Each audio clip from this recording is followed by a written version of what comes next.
ئەعمالی ساڵحە یاخۆ شەعایری ئەم دینەی ئێمە کاتێک بەهای هەیە کە لەسەر ئەساسی کوفر بە تاغوت و ئیمان بە ئەڵڵا بنیادنرابێ.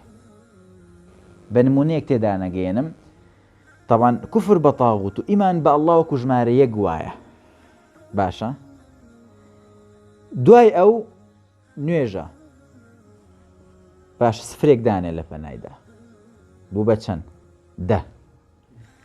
زەکاتە، ڕۆژووە، حەجە، چاکردن لەگەڵ دایک و باوکە، بڕۆ هەر کات هەر کردەوەیەکی چاکە بە سفرێ دانێت ببوونە لە پەنە ئەم یەکەیە.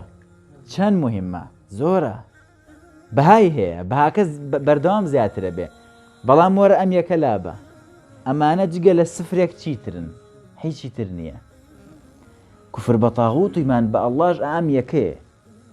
ئەم یەکە نەبێ سفرەکان قیمەتیان نییە، بەس کە یەکەکە هەبوو هەر سفرێ بێتە پەنە ئەم یەکە قیمەتی هەیە ئەگەر لابردنی بەردێ بێ لەسەر ڕێگایەک، ئیماتەة الئەذى عن الطەریق بێ.